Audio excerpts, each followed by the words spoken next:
Hello world. तो स्वागत है आपका हमारे चैनल पे। तो आज की इस वीडियो में हम देखने वाले escape sequence and and line के बारे में। बेसिकली हम ये सीखेंगे कि हम अपने सी प्लस प्लस प्रोग्राम में न्यू लाइन कैसे देते हैं। तो चलिए बिना टाइम वेस्ट किए हम टॉपिक को स्टार्ट करते हैं। सी प्लस प्लस बेसिकली देखिए आपको दो तरीका देता है न्यू लाइन देने का।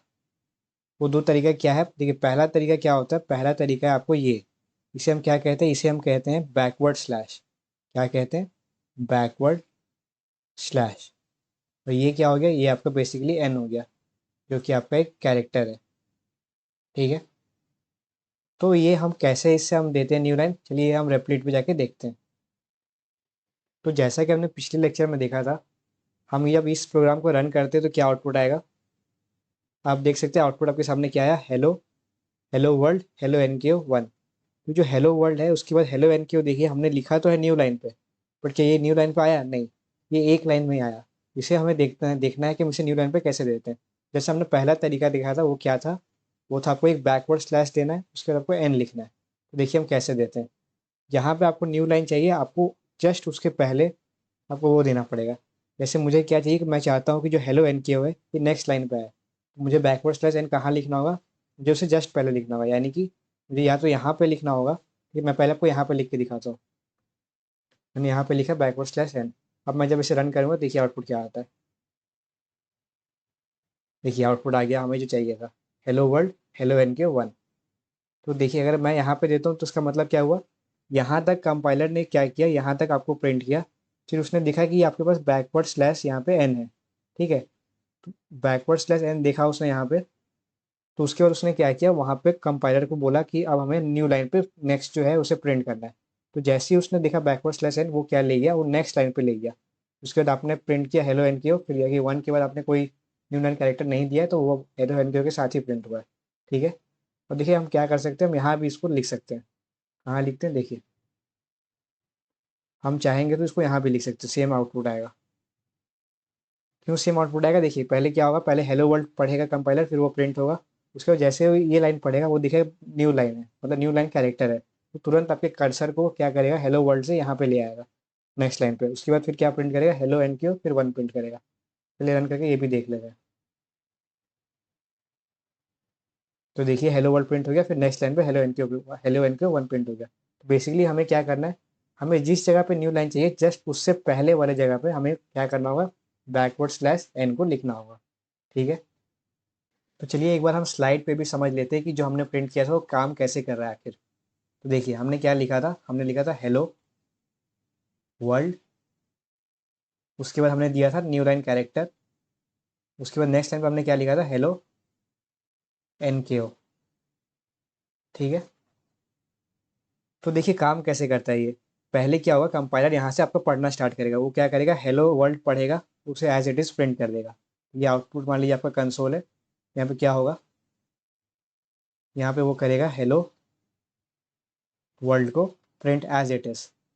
फिर वो देखिएगा कि आपके पास यहाँ पे क्या है, एक न्यू लाइन कैरेक्टर है। तो वो क्या करेगा, आपका कर्सर देखिए, अभी आपका कर्सर यहाँ पे था, जैसे ही उसने देखा कि यहाँ पे न्यू लाइन कैरेक्टर है, वो कर्सर को क्या करेगा, न्यू लाइन पे मूव कर देगा। तो अब उसके बाद जो भी आप लिखेंगे वो यहाँ से प्रिंट होना स्टार्ट होगा।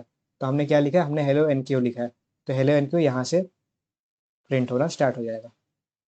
फिर मान लीजिए आप इसके बाद जब एक न्यू लाइन कैरेक्टर देते हैं तो अब क्या होगा, देखिए आपका कर्सर यहाँ पे था, तो आपका कर्सर कहाँ आ जाएगा, यहाँ पे आ जाएगा। तो अब जो भी यहाँ पे इसके बाद लिखेंगे वो एज इट इज़ यहाँ पे प्रिंट हो जाएगा। ठीक है। मैं उम्मीद करता हूँ आप न्यू लाइन कैरेक्टर बहुत अच्छे से समझ गए होंगे। हम चलिए मूव करते हैं दूसरे तरीके को, देखते हैं कि दूसरे तरीके से हम कैसे न्यू लाइन दे सकते हैं। देखिए दूसरा तरीका क्या है, दूसरा तरीका है एंडल। ये बिल्कुल हमारे जो न्यू लाइन कैरेक्टर था उसकी तरह ही एकदम एग्जैक्ट काम करता है। इसका काम देखिए क्या है, जैसे आपने लिखा उसकी जगह आपको, जैसे आपने यहाँ बैक स्लैश एन लिखते थे आप, आपको यहाँ पे क्या लिखना होगा, उसकी जगह पे एंडल लिखना पड़ेगा। बस थोड़ा सा माइन्यूट चेंज है जो हम रेपलिट पे देखेंगे, बट इसका काम क्या है, आपने यहाँ तक जब मान लिया आपने कोड लिख दिया, जैसे उसको दिखेगा एंडल है यहाँ पे, तो वो क्या करेगा, कर्सर को आपके नेक्स्ट लाइन पे ले जाएगा। तो एंडल का मतलब क्या होता है, एंडल का मतलब होता है एंड ऑफ लाइन। ठीक है। तो चलिए हम रेपलिट पे देखते हैं इसको हम कैसे एग्जीक्यूट करते हैं। तो देखिए जैसे हमने पिछले बार क्या किया था, हमें यहाँ पे हेलो वर्ल्ड के बाद hello N Q next line पे प्रिंट करना था। तो हमने क्या किया था, हेलो एन क्यू को उससे जस्ट पहले हमने न्यू लाइन कैरेक्टर दिया था। इसमें हम क्या करेंगे ना, इसे हमें क्या करना होगा, देखिए ये आपके पास हेलो वर्ल्ड है, तो आपको क्या करना होगा, फिर से आपको ये जो एंगुलर ब्रैकेट जो ओपनिंग वाले 2 देने पड़ेंगे फिर से। आपने इसे दिया, उसके बाद आपको लिखना होगा यहाँ पे क्या है, एंडल। अब देखिए क्या होगा, हेलो वर्ल्ड प्रिंट हो जाएगा। उसके बाद फिर ये पढ़ेगा कंपाइलर की एंडल है, उसके बाद वो कर्सर को क्या करेगा, नेक्स्ट लाइन पे मूव कर देगा। उसके बाद जाके हेलो एनक्यू प्रिंट हो जाएगा। मैं इसे हटा देता हूँ क्योंकि ये डिस्ट्रैक्ट करा बार बार। ठीक है, तो हेलो वर्ल्ड क्या होगा, हेलो वर्ल्ड प्रिंट होगा। उसके बाद नेक्स्ट लाइन पे कर्सर जाएगा, फिर हेलो एनक्यू भी प्रिंट हो जाएगा। तो रन करके इसे देखते हैं। देखिए आउटपुट जैसा हम चाहते थे वैसे आउटपुट आया। तो आपको क्या कर याद रखना है यहाँ पे कैसे यूज़ करना है इसको। जो आप सेंटेंस लिखना चाहते हैं, जहाँ आप न्यू लाइन चाहते हैं, तो उससे पहले वाले आप सी आउट पे जाइए। वहाँ पे आप क्या करिए, डबल एंगुलर ब्रैकेट दीजिए, उसके बाद एंडल को लिख दीजिए। इसका एक और तरीका आप गैस कर सकते हैं, बिल्कुल सिमिलर है। आप इसको यहाँ पे लिखने की जगह आप क्या करिएंगे, आप यहाँ पर भी इसे लिख सकते हैं। आप यहाँ पे क्या करिए, डबल एंगुलर ब्रैकेट फिर से दीजिए ओपनिंग वाले, और फिर एंडल लिखिए। उसके बाद फिर एज इट इज़ जो आपको प्रिंट करना है वो न्यू लाइन पे प्रिंट हो जाएगा। रन करके देखते हैं। तो देखिए एज इट इज़ प्रिंट हो गया। ठीक है, तो आप उम्मीद करते हैं एंडल भी समझ गए आपको कैसे एंडल को यूज़ करना है। तो आपने एंडल को एग्जीक्यूट कैसे करना है वो आपने देख लिया। बट क्या आपने एक चीज़ नोटिस किया था स्लाइड पे, कि हमने यहाँ पे क्या लिखा था, the new line with a twist. तो वो ट्विस्ट क्या है, वो ट्विस्ट है it flushes the output stream. देखिए, ये न्यू लाइन कैरेक्टर तो की तरह एकदम काम करता है। न्यू लाइन कैरेक्टर की तरह क्या करेगा, आपको न्यू लाइन पे प्रिंट करके दे देगा। तो इसका दूसरा काम क्या है, इसका दूसरा काम है फ्लशेज द आउटपुट स्ट्रीम। क्या करता है, ये फ्लश करता है इसको, आपके आउटपुट स्ट्रीम को। ठीक है, अब आप फ्लशिंग देखते हैं कि क्या होता है। तो चलिए अब हम देखते हैं फ्लशिंग क्या होता है, व्हाट इज़ फ्लशिंग। तो मान लीजिए आपके पास बाल्टी है एक, वो बाल्टी का नाम क्या है, आउटपुट स्ट्रीम। तो आप अपने प्रोग्राम में जहाँ भी आप सी आउट यूज़ करते हैं, उसके बाद आप जो भी जो आउटपुट में लिखना चाहते हैं, वो सब क्या होता है, वो सब एक आउटपुट स्ट्रीम नाम का एक बकेट है या बाल्टी है, वहाँ पे स्टोर हो जाता है। वो स्टोर होते रहता है। ठीक है, तो ये बाल्टी ओवर लिमिट जब होगा, यानी कि जब बाल्टी फुल हो जाएगा, तो फिर उसके बाद क्या होता है, बाल्टी में जितना कंटेंट था क्या करता है, कंपाइलर या अपने जो सिस्टम है इसको फ्री कर देता है, यानी बाल्टी को खाली कर देता है। कब खाली करता है, जब ये फुल हो जाता है तब। या फिर जब प्रोग्राम आपका खत्म होता है, मान लीजिए आपका बकेट फुल हुआ ही नहीं। ठीक है, तो क्या होगा, जब प्रोग्राम आपका खत्म होगा तब अपने आप ये बाल्टी क्या होगा, खाली हो जाएगा। तो न्यू लाइन पे क्या होता है, उसका काम सिर्फ है कि न्यू लाइन देना, यानी कि कर्सर को नेक्स्ट लाइन पे जाना, उसके बाद जो लिखा गया है उससे प्रिंट करना। बट एंडल का क्या काम है, वो न्यू लाइन की तरह नेक्स्ट लाइन पे कर्सर को तो ले जाता है। बट जब भी आप उसे क्या यूज़ करते हैं, तो जो भी आपका बाल्टी में था, चाहे उसमें बाल्टी फुल हुआ हो या प्रोग्राम खत्म हुआ हो ना हुआ, वो मैटर नहीं करता। जैसे आपने एंडल यूज़ किया, मान लीजिए बाल्टी बस एक एलिमेंट था, वो क्या करेगा, उस बाल्टी को खाली कर देगा। वो बाल्टी को क्या करेगा, फ्लश कर देगा। फ्लश मतलब खाली कर देगा। तो आप जितनी बार भी एंडल यूज़ करेंगे, वहाँ पे जितना भी वहाँ पे आउटपुट स्ट्रीम में जो बकेट है उसके अंदर जितना भी आउटपुट वाला जो बैठा हुआ है, वो खाली होते जाएगा। तो आप जितनी बार एंडल यूज़ करेंगे उतनी बार वो खाली करेगा। वो वेट नहीं करेगा कि बाल्टी फुल हो तब मैं जाके खाली करूँ। वो ये भी वेट नहीं करेगा कि प्रोग्राम खत्म हो तब मैं जाके खाली करूँ, नहीं। आप जितना बार एंडल यूज़ करोगे उतना बार इसे क्या करते रहेगा, खाली करते रहेगा। तो ये होता है फ्लशिंग, यानी जो आउटपुट स्ट्रीम का जो बाल्टी है उसे खाली करना। इसका हम क्या कहते हैं, फ्लशिंग कहते हैं। तो इससे आपने एक चीज़ तो सोचा होगा, क्योंकि एंडल को देखिए दो काम करना है। एक काम एंडल क्या करता है, एक काम करता है वो न्यू लाइन की तरह नेक्स्ट लाइन पे कर्सर को भेज देता है, और दूसरा काम उसका क्या होता है, फ्लशिंग होता है।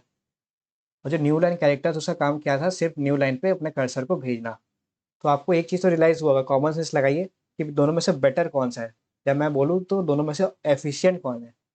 तो देखिए, आपने ज़रूर सोचा होगा, आपको भी लगा होगा कि ये बेटर है। क्यों बेटर है, देखिए, इसे क्या करना है, इसे बस एक काम करना है। इसका क्या काम है, इसका बस न्यू लाइन पे ले जाना। बट एंडल का काम क्या है, न्यू लाइन पे ले जाना और जो बकेट है आउटपुट स्ट्रीम का उसे फ्री करना, यानी कि फ्लश करना। तो एंडल को देखिए दो चीज़ करना पड़ रहा है।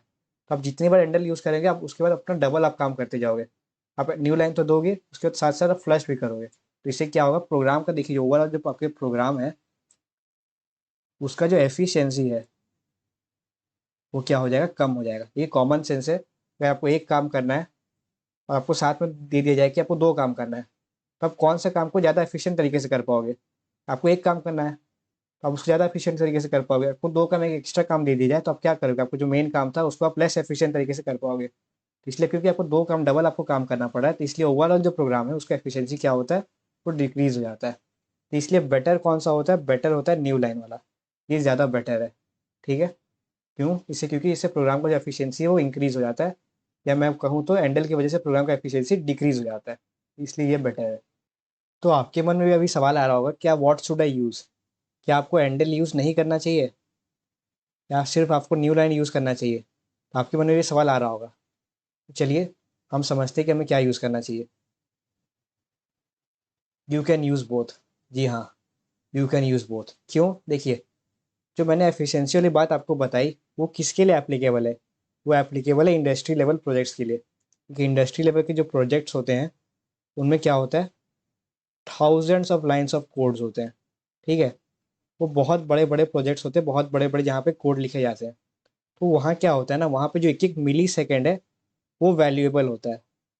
तो उनको एक एक मिली सेकेंड का वैल्यूज उनको पता होता है, उनको एक एक मिली सेकेंड बचाना होता है, तब जाके उनका जो ओवरऑल सिस्टम है, सॉफ्टवेयर है, वो अच्छे से काम कर पाए। लेकिन देखिए, हम वो इंडस्ट्री लेवल वाले प्रोजेक्ट्स पे काम नहीं कर रहे। हम जो प्रोग्राम को डील करेंगे वहाँ पे इतना जो एंडल की वजह से और जो न्यू लाइन की वजह से जो एफिशिएंसी डिफरेंस आता है वो मैटर उतना नहीं करता है। या मैं कहूँ तो उसका जो डिफरेंस आता है वो हमारे प्रोग्राम में उसका इम्पैक्ट जो है वो नेग्लिजिबल होता है। तो इसलिए you are free to use both. आपको जो अच्छा लगे, जो आपको कन्वीनियंट हो लिखने में, आप उसको यूज़ करिए। आप चाहते हो तो इसको यूज़ करिए, न्यू लाइन कैरेक्टर को, या फिर एंडल को यूज़ करिए। You are free to use both. ठीक है। तो इस लेक्चर में हमने क्या देखा? इस लेक्चर में हमने देखा कि हम एंडल और जो हमारा जो न्यू लाइन कैरेक्टर है, ये दोनों की मदद से हम न्यू लाइन अपने प्रोग्राम में कैसे देते हैं। मैं उम्मीद करता हूँ कि आपको ये लेक्चर बहुत अच्छे से समझ में आया होगा। देखिए, हम नेक्स्ट लेक्चर में क्या देखने वाले हैं? हम नेक्स्ट लेक्चर में देखेंगे 2 क्वेश्चन। मैं बेसिकली आपको 2 क्वेश्चन करवाऊँगा, जिसमें जो सेकंड वाला क्वेश्चन है वो बहुत ज़्यादा इम्पॉर्टेंट है। क्यों इम्पॉर्टेंट है? देखिए, जो 90% जो बिगिनर्स होते हैं वो जब पहली बार वो क्वेश्चन को करते हैं तो वो क्या करते हैं, आंसर गलत करते हैं। इसलिए आपको नेक्स्ट लेक्चर बिल्कुल भी मिस नहीं करना है। आपको नेक्स्ट लेक्चर 100% अटेंड करना है। ठीक है। तो आपको अगर वीडियो अच्छा लगा हो तो वीडियो को आप लाइक करिए। आपका कोई भी डाउट हो तो आप उसे कमेंट सेक्शन में ज़रूर से टाइप कर दीजिए। आपको इस वीडियो को अपने दोस्तों से शेयर करना है ताकि उनको भी अच्छा और क्वालिटी कंटेंट मिल पाए। तो धन्यवाद आपका वीडियो देखने के लिए। हम मिलते हैं आपसे नेक्स्ट लेक्चर में।